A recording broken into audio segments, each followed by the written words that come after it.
Hey guys, welcome back to another video. और आज हम लोग सीखेंगे इंग्लिश थ्रू स्टोरी।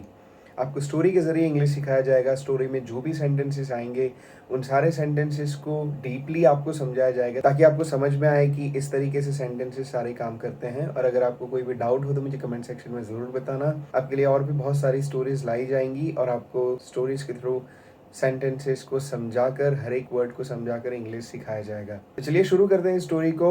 इसका फर्स्ट चैप्टर है ये। स्टोरी का नाम है एलिफेंट मैन। इसको लिखी गई है टिम विकारी ने। इसका अभी ये फर्स्ट चैप्टर है। इसके 6 से 7 चैप्टर्स हैं, 6 to 7 चैप्टर्स हैं। वो आपको दूसरे वीडियोस में समझाए जाएंगे। आज हम लोग बात करेंगे फर्स्ट चैप्टर की। तो chapter 1, the creature in the shop. इसका मतलब शॉप में एक जानवर। तो चलिए बात करते हैं इस जानवर की। यहाँ पर आपको बता रहा है my name is doctor Frederick Travis. तो यहाँ पर डॉक्टर फ्रेडरिक ट्रेविस, जिसने एक जानवर को एक शॉप में देखा था, वो अपने आप को इंट्रोड्यूस कर रहा है। My name is doctor Frederick Travis, ये तो आपको पता ही है। I am a doctor at London hospital, at the London hospital. मैं लंदन हॉस्पिटल में एक डॉक्टर हूँ। अपने आप को इंट्रोड्यूस कर रहा है, अपना जो भी पेशा है उसको इंट्रोड्यूस कर रहा है। फिर यहाँ से स्टोरी शुरू होती है। चलिए देखते हैं क्या स्टोरी है।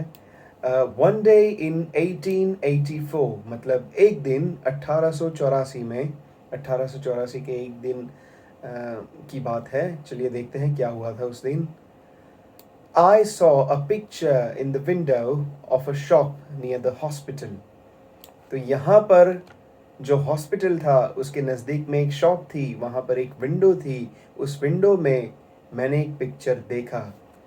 तो चलिए यहाँ पे सॉ का जो मतलब है, सॉ है वो वर्ब की सेकंड फॉर्म है।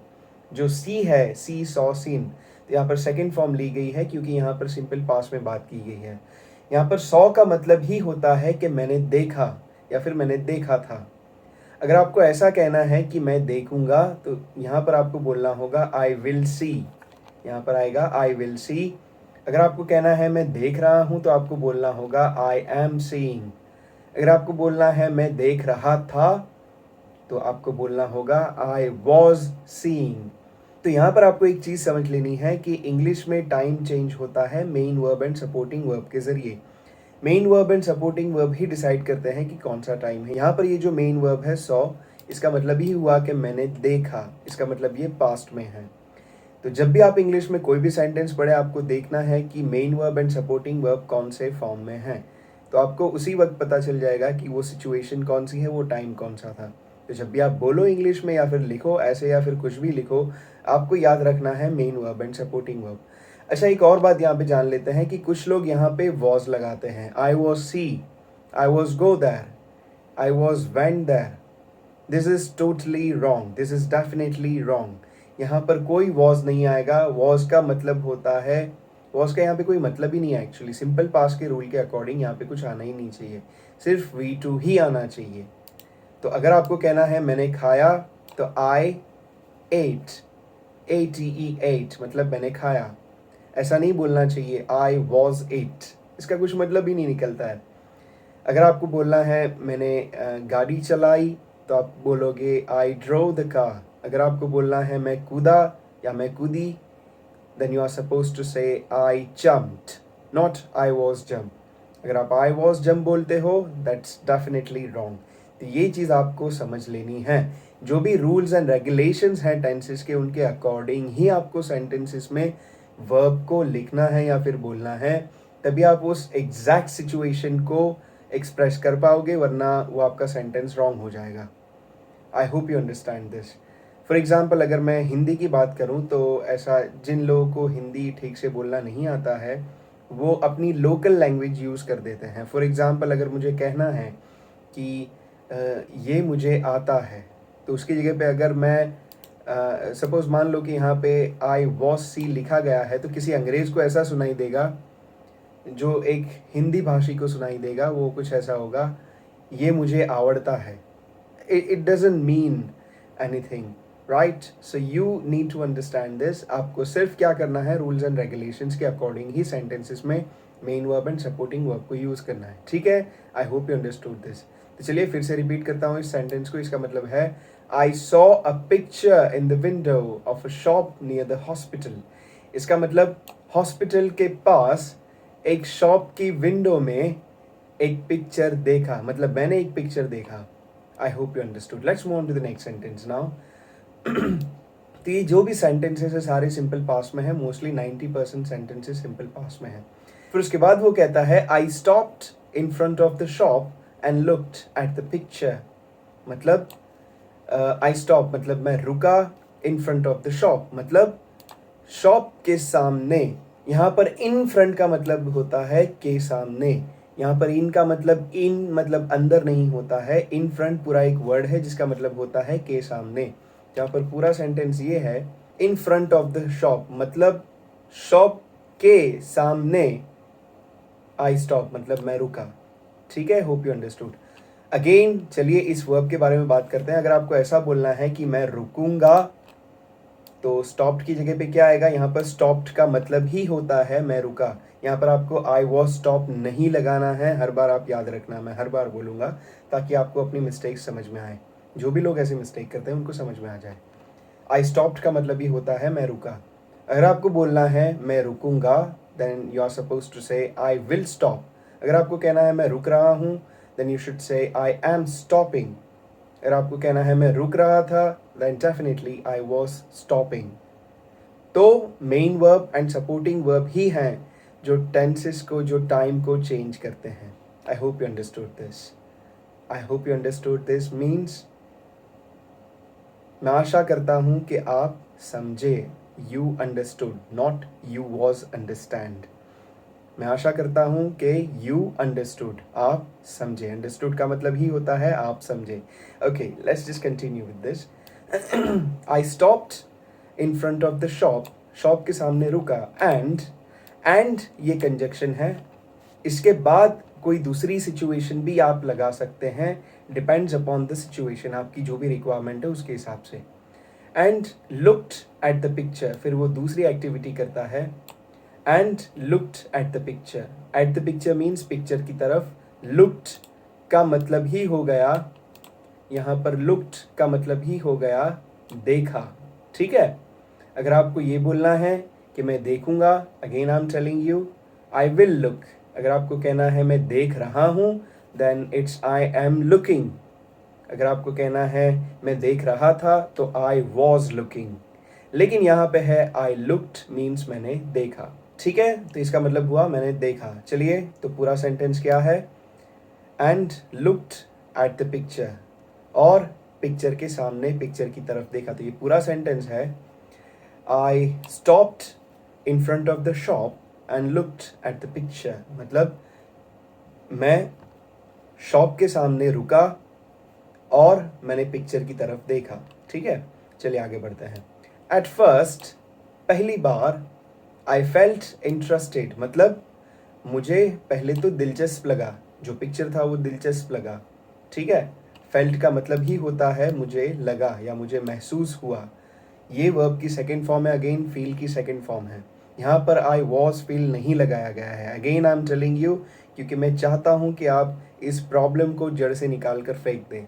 आई was feel, I was go नहीं चलता है। आई फेल्ट, आई वेंट, इसी का मतलब होता है मैंने फील किया, मैं गया, वगैरह वगैरह। ओके, सो आई फेल्ट मतलब मुझे लगा, मुझे महसूस हुआ, मुझे फील हुआ। इंटरेस्टेड मतलब मुझे दिलचस्प लगा पहले। देन बाद में आई फेल्ट एंग्री मतलब मुझे गुस्सा आया या फिर मुझे गुस्सा फील हुआ। अगेन आई फेल्ट, ना कि आई वॉज फील। आई फेल्ट मतलब फेल्ट का मतलब ही होता है मुझे लगा। Again I am telling you. चलिए फिर उसके बाद देन, वापस देन आया है, इसका मतलब है उसके बाद। फिर अफ्रेड, ठीक है, देन अफ्रेड, अफ्रेड का मतलब होता है डर। फिर वो कहता है कि देन अफ्रेड मतलब मुझे डर लगा।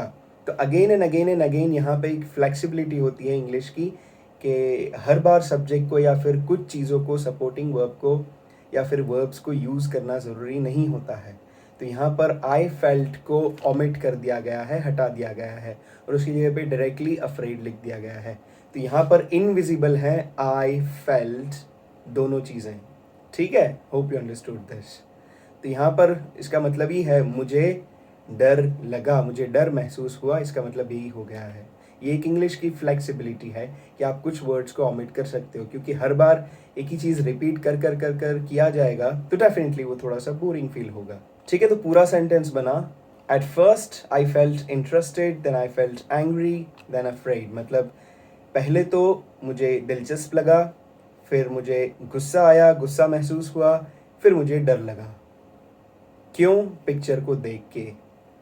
ठीक है, चलिए आगे बढ़ते हैं। इट वॉज अ हॉरिबल अगली पिक्चर। ठीक है, इट वॉज, चलिए अब वॉज का मतलब होता है था। ठीक है, यहाँ पर सॉ का मतलब होता है कुछ एक्टिविटी है, तो इसका मतलब होता है मैंने देखा, मतलब इसका मतलब इसने कुछ किया। Saw, ate, went, drew, laughed, smiled, इन सब वर्ड्स का मतलब होता है कुछ किया, ऐसा वैसा किया। ठीक है, इसके लिए यहाँ पर V2 लगाया जाता है, जिसका मतलब ही होता है ऐसा वैसा किया। वर्ब की सेकंड फॉर्म का मतलब ही होता है ऐसा वैसा किया। और वॉज अकेला अगर आए और उसके आसपास कोई वर्ब नहीं है तो उसका मतलब होता है था, ऐसा वैसा था, ना कि ऐसा वैसा किया। ठीक है, तो यहाँ पर सिर्फ वॉज आएगा क्योंकि यहाँ पर कोई वर्ब नहीं है। हॉरिबल और अगली एडजेक्टिव्स हैं, मतलब उनकी जो कैरेक्टरिस्टिक्स हैं उनके बारे में बात की गई है। ठीक है, so it was a horrible अगली पिक्चर, मतलब वो गंदा डरावना पिक्चर था। इट वॉज मतलब वो था। ठीक है, चलिए आगे बढ़ते हैं। ओके, अब क्या कहता है, the was a man in the picture. अब यहाँ पर द नहीं है, ये प्रिंटिंग मिस्टेक है, यहाँ पर देयर आना चाहिए। There was a man in the picture. और अब आपको पहले ही बताया गया है कि अगर अकेला वॉज हो, उसके आसपास कोई वर्ब नहीं है, तो उसका मतलब होता है था। ठीक है, तो there was a man in the picture मतलब पिक्चर में एक इंसान, एक आदमी, एक मेल था। There was. ठीक है, फिर उसी सेंटेंस में बोलता है बट, लेकिन, he did not look like you and me। इसका मतलब he did not look का मतलब क्या हो गया? इसका जो अफर्मेटिव, ये एक्चुअली डिड नॉट लुक, ये जो है did not look negative sentence है सिंपल पास्ट का। सिंपल पास्ट का अफर्मेटिव सेंटेंस होता है ही लुक्ड, और नेगेटिव सेंटेंस होता है ही डिड नॉट लुक, मतलब वो नहीं लगा। अगर यहाँ पे डिड लगेगा तो डेफिनेटली लुक्ड नहीं होगा। यहाँ पर डिड लगता है तो वर्ब की सेकंड फॉर्म को फर्स्ट में कन्वर्ट कर दिया जाता है। तो यही रूल है सिंपल पास्ट का, इसलिए यहाँ पे दिया गया है ही डिड नॉट लुक, मतलब वो नहीं लगा। Hope you understood this. इसके अलावा भी अगर कोई दूसरे आपको सेंटेंसेस बोलने हैं तो वो नहीं गया, तो उसको क्या कहेंगे? ऐसे नहीं बोलेंगे ही डिड नॉट वेंट, उसको बोलेंगे ही डिड नॉट गो, क्योंकि डिड ऑलरेडी आ चुका है, तो फिर वेंट V1 में ट्रांसफॉर्म हो जाएगा, V1 में कन्वर्ट हो जाएगा। One more example, he did not eat, ऐसा नहीं बोला जाएगा ही did not at, right? This is the rule of simple past. ठीक है, तो क्या कहता है? But he did not look like you and me, लेकिन वो मेरे और आपके जैसा नहीं लगा। ठीक है, तो ये पूरा सेंटेंस है, there was a man in the picture, picture में एक आदमी था, but he did not look like you and me, लेकिन वो आपके और मेरे जैसा नहीं लगा। Hope you understood this sentence. चलिए आगे बढ़ते हैं अब। फिर वो कहता है he did not look like a man. Again यहाँ पर क्या, किस चीज़ का यूज हुआ है? Did not look. ठीक है, तो यहाँ पर अगेन डिड आ गया है, जो डू का सेकेंड फॉर्म है डिड, इसका मतलब ही होता है पास्ट। ठीक है, डिड मतलब ऐसा वैसा किया। ठीक है, तो यहाँ पर ऑलरेडी डिड लग चुका है, V2 का फॉर्म लग चुका है, तो फिर लुक्ड हो गया लुक, लुक्ड बन गया लुक, मतलब लुक्ड जो सेकेंड फॉर्म था वो V1 हो गया है, वर्ब की फर्स्ट फॉर्म में आ गया है। ठीक है, तो डिड नॉट लुक का मतलब ही होता है नहीं लगा। अगेन जो हमने वो पढ़ा था वही है, he did not look like you and me, he did not look like a man. ठीक है, वो एक आदमी के जैसा नहीं लगा। Okay, hope you understood. Let's move on to the next one now. He looked like an elephant. ठीक है, तो आपको बताया गया था अफर्मेटिव जो सेंटेंस होता है जिसे कहा जाता है पॉजिटिव सेंटेंस, मतलब हकार सेंटेंस जो कि नेगेटिव नहीं होता है, ठीक है, तो उसमें आता है V2 सिंपल पास्ट के। ही लुक्ड मतलब वो दिखा या फिर वो लगा, राइट, तो उसी का नेगेटिव है ही डिड नॉट लुक। तो अगर डिड लग जाएगा तो फिर यहाँ पे जो लुक्ड है वो लुक में ट्रांसफॉर्म हो जाएगा, क्योंकि डिड ऑलरेडी सिंपल पास्ट का V2 है, ये ऑलरेडी पास्ट के टाइम को मेंशन करता है, तो यहाँ पर पास्ट का वर्ब लगाना ज़रूरी नहीं है। होप यू अंडरस्टूड दिस, ठीक है। तो क्या कहता है ये ही लुक्ड लाइक एन एलिफेंट, मतलब वो एलिफेंट के जैसा लगा, ठीक है। अगर इस सेंटेंस में कहना है कि वो एलिफेंट के जैसा लग रहा है तो क्या कहा जाएगा, he is looking like an elephant. अगर आपको कहना है कि वो एलिफेंट के जैसा लगेगा तो आपको कहना चाहिए he will look like an elephant, ठीक है। तो वर्ब ही टाइम को चेंज करता है, या फिर वर्ब ही टाइम को डिस्प्ले करता है, या फिर वर्ब ही टाइम को डिफाइन करता है। You must understand this. मैं आपको हर बार ये चीज़ बताता रहूँगा ताकि आपके दिमाग में ये चीज़ अच्छी तरीके से सेव हो जाए, ठीक है। It's quite hot over here, and अगर मैं फ़ैन ऑन करूँगा तो इसकी आवाज़ बहुत ज़्यादा होगी, तो ये थोड़ा सा जो स्वेट है उसको टोलरेट करना please, and I like it so very much over here. चलिए, so he looked like an elephant, मतलब वो एलिफेंट के जैसा लगा, ठीक है। चलिए आगे बढ़ते हैं। फिर उसके बाद वो कहता है I read the writing under the picture. अब यहाँ पे READ का प्रोनाउंसिएशन होता है रेड, लेकिन यहाँ पर इसका प्रोनाउंसिएशन होगा रेड, क्योंकि डेफिनेटली ये सारी चीज़ें पास्ट की हैं, ये पास्ट के बारे में बात कर रहा है, 1884 के बारे में बात कर रहा है, तो डेफिनेटली यहाँ पर प्रोनाउंसिएशन इसका होगा रेड, ना कि रीड। तो स्पेलिंग तो सेम ही होते हैं तीन फॉर्म्स के, रीड रीड रीड, लेकिन उसको पढ़ा जाता है फर्स्ट फॉर्म में रीड और बाकी दो फॉर्म्स में V2 एंड V3 में रेड, ठीक है। तो यहाँ पर रेड का मतलब ही हो गया पढ़ा, मैंने पढ़ा, ठीक है। क्या पढ़ा, the writing under the picture, मतलब पिक्चर के नीचे एक राइटिंग जो दिया हुआ था, एक टेक्स्ट दिया हुआ था, वो मैंने पढ़ा, ठीक है। अभी मैं पढ़ूंगा अगर ऐसा कहना है तो क्या होगा, आई विल रीड। पढ़ रहा हूँ कहना हो तो पढ़ रहा हूँ, अगर आपको कहना हो तो आई एम रीडिंग। पढ़ रहा था कहना हो तो आई वॉज रीडिंग। पढ़ रहा होऊंगा कहना हो तो I will be reading. Again same cheese, verbs के ज़रिए ही टाइम चेंज होता है, so you must remember this. I read का मतलब ही हो गया मैंने पढ़ा, यहाँ पे वॉज लगाने की ज़रूरत नहीं है। अगेन जितना ये समझोगे उतना ज़्यादा आपको बेनिफिट होगा, उतना ज़्यादा आप याद रख पाओगे और बोलते वक्त आप ज़्यादा मिस्टेक्स नहीं करोगे, क्योंकि मैं आपका इतना ज़्यादा दिमाग खाने वाला हूँ कि यहाँ पे वॉज नहीं आएगा, यहाँ पे ये चीज़ नहीं आएगी।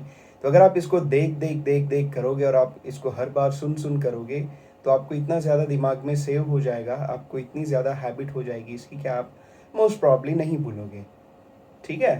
तो यहाँ पर वॉज नहीं आएगा, आई वॉज रीड नहीं आएगा, यहाँ पे रेड ही आएगा, इसका मतलब ही होता है मैंने पढ़ा। Okay, so the entire sentence is I read the writing under the picture. मैंने पिक्चर के नीचे जो टेक्स्ट दिया हुआ था, जो लिखा हुआ था, वो पढ़ा, राइट।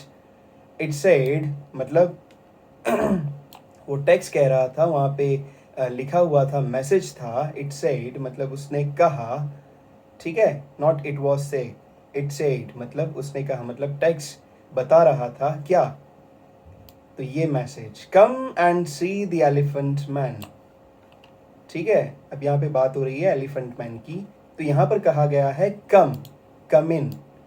तो यहाँ पर जो V1 है, केम नहीं है, ठीक है, और आगे कोई सब्जेक्ट भी नहीं है, ही कम इन या फिर ही कम्स इन, ऐसा कुछ दिया नहीं हुआ है। तो यहाँ पर अकेला कम है, उसका मतलब ही होता है ऑर्डर देना, ठीक है। कम, गो, प्ले, ऐसे अगर आपको वर्ड्स मिले उसका मतलब ये है या तो फिर ऑर्डर दिया जा रहा है या तो फिर आपको रिक्वेस्ट की जा रही है, ठीक है। I hope you understood this. तो एक्चुअली जो राइटिंग जो थी अंडर द पिक्चर, वो ऑर्डर दे रही थी या फिर वो ऑफर कर रही थी, ठीक है। वो राइटिंग ऑफर कर रहा था, कम, आओ, अंदर आओ, एंड अंदर आओ एंड सी द एलिफेंट, ठीक है। यहाँ पर सी की फर्स्ट फॉर्म ही यूज की गई है, जैसा कि आपको अभी बताया गया कि वर्ब की फर्स्ट फॉर्म हो, उसके आगे कोई सब्जेक्ट ना हो, इसका मतलब ये हो गया कि आपको ऑर्डर या फिर ऑफर या फिर रिक्वेस्ट की जा रही है। सी द एलिफेंट मतलब एलिफेंट को देखो, यहाँ पर सी का मतलब हो गया देखो, ठीक है। द एलिफेंट मैन मतलब एलिफेंट मैन को देखो। Hope you understood this. और पीछे लिखा था 2 पेंस। 2 पेंस का मतलब ये होता है 2 पैसे। 2 पैसों में अंदर आओ और एलिफेंट को देखो, ठीक है। फिर वो कहता है I opened the door and went in. Again simple past, ठीक है। आई ओपन्ड, ओपन्ड का मतलब ही होता है मैंने खोला, नॉट आई वॉज ओपन, ठीक है। आई ओपन्ड मतलब मैंने खोला क्या, दरवाज़ा, द डोर, ठीक है। एंड और अगेन दूसरी एक्टिविटी के बारे में यहाँ पे आपको बता रहा है, वेंट इन, ठीक है। वेंट का मतलब ही हो गया गया। गो की ये सेकंड फॉर्म है जिसका मतलब ही होता है गया। गो का मतलब होता है जाता है, ठीक है।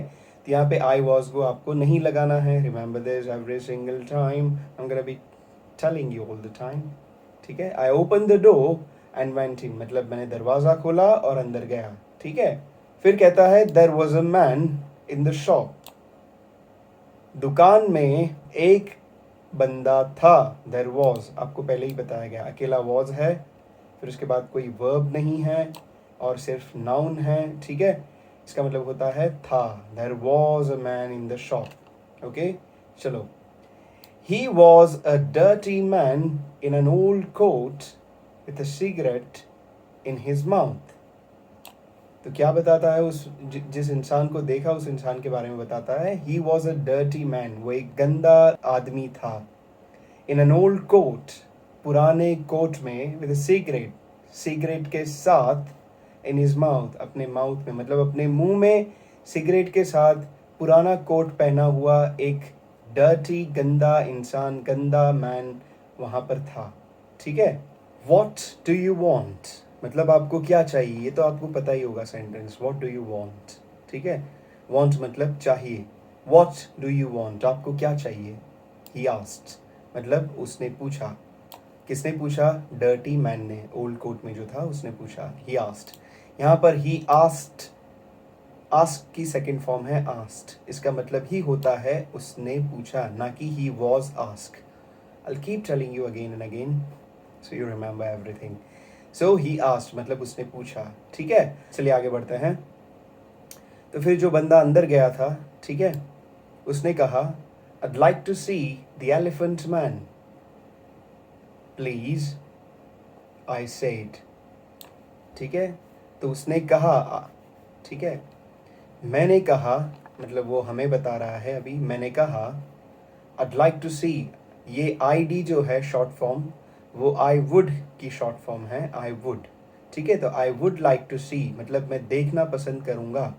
The elephant man, जो एलिफेंट मैन है उसे देखना मैं पसंद करूँगा, प्लीज़, ठीक है।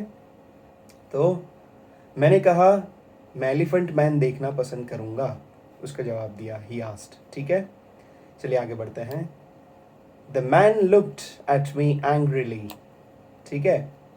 फिर वो कहता है कि वो जो डर्टी मैन था उसने मुझे देखा। लुक्ड मतलब देखा, लुक की सेकंड फॉर्म है लुक्ड, ठीक है। लुक्ड का मतलब ही होता है देखा, ना कि वॉज लुक। एट मी मतलब मेरी तरफ, एंग्रीली मतलब गुस्से से, गुस्सा होकर, ठीक है। The man looked at me angrily मतलब गुस्सा होकर उस इंसान ने, उस गंदे दिखने वाले आदमी ने मेरी तरफ देखा, ठीक है। Well you can't, he said मतलब उसने कहा अरे तुम नहीं देख सकते। यू कांट का मतलब ही होता है तुम नहीं देख सकते, ये कैन नॉट की शॉर्ट फॉर्म है। यू कांट मतलब तुम नहीं देख सकते, ठीक है। The next sentence is the shops closing now. इसका मतलब ये जो है द शॉप्स, इसका मतलब हुआ short form of the shop is का शॉर्ट फॉर्म है एपोस्ट्रोफी एस, ठीक है। द शॉप्स मतलब the shop is closing now, मैंने आपको पहले ही बताया, कुछ V1 ING वाले फॉर्म्स में मैंने आपको आगे बताए, ठीक है। तो यहाँ पर शॉप इज क्लोजिंग, ये जो है इसका मतलब ही हुआ दुकान बंद हो रही है, ठीक है। अगर आपको बोलना है दुकान बंद हो रही है तो शॉप इज क्लोजिंग, ठीक है। दुकान बंद हुई, सिंपल पास्ट में बोलना है तो द शॉप क्लोज्ड, ठीक है। दुकान बंद होगी अगर ऐसा बोलना है तो the shop will close. Hope you understand this, ठीक है। तो ये एक वर्ब है एंड सपोर्टिंग वर्ब ही यहाँ पे दिया हुआ है, इज जो शॉर्ट फॉर्म है एंड ये मेन वर्ब है क्लोजिंग, ठीक है। तो द शॉप इज क्लोजिंग मतलब दुकान बंद हो रही है नाउ, अभी, ठीक है। You can come back tomorrow, ठीक है। चलो, मतलब ये कहता है, फिर उसके बाद ये कहता है यू कैन कम बैक, मतलब कैन कम मतलब आ सकते हो वापस। कैन किसी भी वर्ब के साथ में लगाया जाएगा तो उसे बोला जाएगा ऐसा वैसा कर सकता है, ठीक है। फॉर एग्जाम्पल कैन कम मतलब आ सकते हो, आ सकता है। कैन गो जा सकता है, कैन ईट खा सकता है, कैन रीड पढ़ सकता है, कैन स्पीक बोल सकता है, ठीक है। You can come back tomorrow मतलब तुम कल आ सकते हो, ठीक है। तो उसने क्या कहा, the man looked at me angrily मतलब उसने मेरी तरफ गुस्से से देखा। वेल यू कांट मतलब अरे तुम नहीं देख सकते, उसने कहा। द शॉप्स क्लोजिंग नाउ मतलब दुकान बंद हो रही है अभी। You can come back tomorrow तुम कल आ सकते हो, ठीक है। तो ये बात हुई। अब सब चीज़ों को याद रखना, कौन कौन सी चीज़ें बोली जाती हैं, जो भी सिचुएशंस को एक्सप्रेस करना होता है उनके बारे में बोलना होता है। तो रूल्स एंड रेगुलेशंस के अकॉर्डिंग जो भी बोला जाता है उसको आपको समझकर दिमाग में रख लेना है। I hope you understand this and if you have any confusion you can let me know in the comments कि मुझे ये कन्फ्यूज़न है इसको, तो फिर मैं नेक्स्ट वीडियो में उसको अच्छी तरीके से सॉल्व करने की कोशिश करूँगा, ठीक है। Let's continue this story. I am sorry I said मतलब वो जो बंदा अंदर गया था उसने कहा आई एम सॉरी मुझे माफ़ करना, बट लेकिन, तो ये जो सेंटेंस है आई डी लाइक्स टू, तो ये वही है, ये वही वाला सेंटेंस है आई वुड लाइक टू, ठीक है। तो यहाँ पर वुड को शॉर्ट कर दिया गया है यहाँ पर, लेकिन यहाँ पर इसको थोड़ा सा लंबा लिखा गया है, ठीक है। I would like to see him now मतलब सी हिम मतलब मैं उसे देखना पसंद करूँगा अभी, मैं उसे अभी देखना पसंद करूँगा, ठीक है। I would like to see him now. चलिए आगे देखते हैं। I have no time tomorrow मुझे कल ज़रा भी वक्त नहीं है। क्यों टाइम नहीं है, क्यों वक्त नहीं है, उसके बारे में कहता है I have a lot of work to do मेरे पास बहुत काम है करने के लिए, मतलब मैं कल बहुत ज़्यादा बिजी हूँ। आई हैव मतलब मेरे पास है, लॉट ऑफ वर्क बहुत सारा काम, टू डू करने के लिए, टू डू का मतलब होता है, ठीक है। But I can give you more than 2 pence, but लेकिन आई कैन, ठीक है, कर सकता हूँ। कैन गिव का मतलब मैं दे सकता हूँ, ठीक है। आई कैन गिव मतलब मैं दे सकता हूँ। यू आपको, मोर देन 2 पेन्स मतलब 2 पेन्स से ज़्यादा, से ज़्यादा, मोर देन 2 पेन्स मतलब 2 पेन्स से ज़्यादा आपको मैं दे सकता हूँ, ठीक है। चलिए, देन दो तरीके के होते हैं, THEN देन और ये है THAN than. THAN than comparison के लिए यूज़ होता है, जिसे कहा जाता है से, इससे उससे ज़्यादा या फिर कम, ठीक है। THEN देन मतलब तब या फिर उसके बाद। Hope you understand this. तो क्या कहता है ये, but I can give you more than 2 pence लेकिन मैं आपको, मैं तुम्हें, जो भी कहा उसने, 2 पेन्स 2 पैसों से ज़्यादा दे सकता हूँ। चलिए आगे बढ़ते हैं। The man looked at me carefully, ठीक है। The man looked, again looked आया मतलब देखा, ठीक है। एट मी मतलब मेरी तरफ, केयरफुली मतलब सावधानी से, ठीक है। तो सावधानी से मेरी तरफ उसने देखा। The man looked at me carefully, ठीक है। यहाँ पर अगेन वॉज लुक नहीं करना है, लुक्ड मतलब देखा। You got it every single time. Then, ठीक है, देन मतलब उसके बाद। He took the cigarette out of his mouth, ठीक है।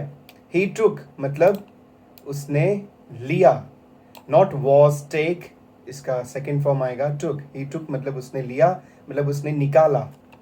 द सिगरेट यहाँ पर निकाला के सेंस में है, क्योंकि यहाँ पे किया गया है, कहा गया है यहाँ पे आउट ऑफ हिज माउथ, मतलब उसके मुंह से बाहर सिगरेट टुक मतलब निकाला, ठीक है। Then he took the cigarette out of his mouth, अपने मुंह से उसने सिगरेट निकाला। And smiled with his yellow teeth, और स्माइल्ड मतलब वो मुस्कुराया, ना कि वॉज स्माइल। यहाँ पे अगेन ही को ओमिट कर दिया गया है, हर बार ही को बोलना ज़रूरी नहीं है, ठीक है। ही स्माइल्ड मतलब एंड स्माइल्ड मतलब उसने स्माइल किया, ठीक है, not he was smile. Hope you understand this, you already have understood this. With his yellow teeth मतलब अपने पीले दांतों के साथ, मतलब जब उसने स्माइल किया उसके पीले दांत दिखे उसे, ठीक है। Hope you understood this. तो पूरा सेंटेंस है, then he took the cigarette out of his mouth and smiled with his yellow teeth. फिर उसने अपनी सिगरेट बाहर निकाली अपने मुंह से एंड उसने स्माइल किया अपने पीले दांत दिखाकर। चलिए अब आगे बढ़ते हैं। All right sir, he said. ठीक है साहब, उसने कहा। Give me 12 pence then. Give me मतलब गिव, मैंने आपको पहले ही बताया, अगर कोई भी वर्ब है सिंगल V1 है, ठीक है, वर्ब की फर्स्ट फॉर्म है, उसके आगे कोई भी सब्जेक्ट नहीं है, उसका मतलब ये हो गया कि वो या तो ऑफर कर रहा है या फिर ऑर्डर दे रहा है या फिर रिक्वेस्ट कर रहा है, ठीक है। तो यहाँ पर ये उसे रिक्वेस्ट कर रहा है या फिर ऑर्डर दे रहा है। गिव मतलब दो, मी मतलब मुझे, गिव मी 12 पेन्स देन मतलब मुझे 12 पैसे दो। देन का मतलब यहाँ पे हो गया तो फिर, ठीक है, तो फिर मुझे 12 पैसे दो, ऐसा उसने कहा। फिर वो अपनी बात कर रहा है, I gave him the money. यहाँ पे अगेन गिव का सेकेंड फॉर्म है, नहीं, यहाँ पे आई वॉज गिव नहीं, आई वॉज गिव नहीं यूज किया है, यहाँ पे यूज किया है गिव। गिव का मतलब ही होता है दिया, ठीक है। I gave him the money मतलब मैंने उसे पैसा दिया, एंड और ही ओपन्ड अ डोर, उसने एक दरवाज़ा, ओपन्ड का मतलब ही होता है खोला, ना कि he was open. Hope you understand this. He opened a door, उसने दरवाज़ा खोला, at the back of the shop मतलब जो शॉप थी, जो दुकान थी, उसके पीछे, उसके पीछे जो दरवाज़ा था उसने खोला, ठीक है। तो पूरा सेंटेंस क्या हुआ, I gave him the money and he open the door at the back of the shop मतलब मैंने उसको पैसा दिया और उसने अपनी शॉप के पीछे जो दरवाज़ा था वो खोला। आगे देखते हैं क्या हुआ। वी वेंट मतलब हम लोग गए, हम दोनों गए। वी मतलब हम, वेंट मतलब गए, ना कि वी वॉज गो या we were go. Remember this please, we went हम लोग गए। इनटू अ लिटिल रूम, एक छोटे से रूम में। यहाँ पे आपको एक बात समझनी है कि इन तभी कहा जाता है जो जब कोई चीज़ ऑलरेडी किसी रूम में हो, तब कहा जाएगा in. For example, there is a light in the room, there is a phone in the room. लेकिन कोई चीज़ बाहर से किसी रूम में एंटर होती है तब वहाँ पर इनटू का यूज़ होता है। फॉर एग्जाम्पल ये सिचुएशन, हम लोग अंदर गए, ठीक है, एक छोटे से रूम में गए, तो यहाँ पर बाहर से अंदर एंटर होने की प्रोसेस है, इसीलिए यहाँ पे कहा गया है into. Hope you understand this. We went into a little room, हम लोग छोटे से एक रूम में गए। The room was cold and dark, जो रूम था, वॉज मतलब था, cold and dark, you know this, बहुत ही अंधेरे वाला था और बहुत ही ठंडा था। एंड और there was a horrible smell in it, there was मतलब वहाँ पर थी, a horrible smell मतलब बहुत ही भयानक बदबू, in it उसके अंदर, ठीक है। तो the room was cold and dark, room बहुत ही ठंडा और अंधेरे वाला था और उसमें बहुत ही भयानक स्मेल थी। Hope you understood this sentence. आगे बढ़ते हैं। ये लास्ट पैराग्राफ होगा क्योंकि ये वीडियो बहुत ज़्यादा लंबा हो रहा है और मैं नहीं चाहता कि आप ज़्यादा बोर हो जाएं।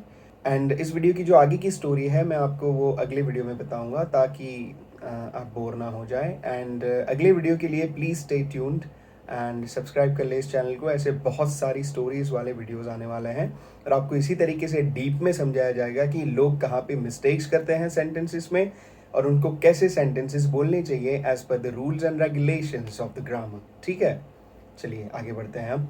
अ creature set on a chair behind a table. ठीक है, सेट मतलब बैठा था। ओके, सिट का सेकेंड फॉर्म है सेट। अ क्रिएचर मतलब एक जानवर बैठा था टेबल के पीछे, behind the table means table के पीछे, ऑन अ चेयर एक कुर्सी पे। ओके, आई से अ क्रिएचर, मैं एक जानवर कहता हूं, उसे एक जानवर कहता हूं। क्यों? क्योंकि because it was not a man और अ वुमन, क्योंकि वो कोई आदमी या औरत नहीं थी। ठीक है, लाइक यू और मी, मेरे और आपके जैसा। ठीक है, तो इसलिए उसने उसको क्रिएचर कहा, मतलब उसने उसको जानवर कहा। The creature did not move और लुक एट अस, जो जानवर था डिड नॉट मूव मतलब उसने ना तो हिला ना तो डुला, उसने कुछ मूवमेंट नहीं की। डिड नॉट मूव मतलब नहीं हिला। ठीक है, होप यू अंडरस्टैंड दिस। और लुक एट अस, ना तो उसने हमारी तरफ देखा। यहाँ पर डिड नॉट को ओमिट कर दिया गया है क्योंकि आगे और आ गया, उसी फ्लेक्सिबिलिटी को यूज़ करके, उस फीचर को, इंग्लिश के फीचर को यूज़ करके। The creature did not move और लुक एट अस, उसने ना तो कुछ वो ना तो हिला डुला ना तो हमारी तरफ उसने देखा। It sat very quietly on the chair in the cold, dark, dirty room. ठीक है, it sat मतलब वो बैठा था या फिर वो बैठा very quietly, बहुत ही शांति से, बहुत ही शांत होकर, on the chair, कुर्सी पे, in the cold, बहुत ही ठंड में, dark, बहुत ही अंधेरे में, and dirty room, गंदे रूम में, and looked at the table, और उसने टेबल की तरफ लुक्ड मतलब देखा, ना कि and was look. Again hope you understand this.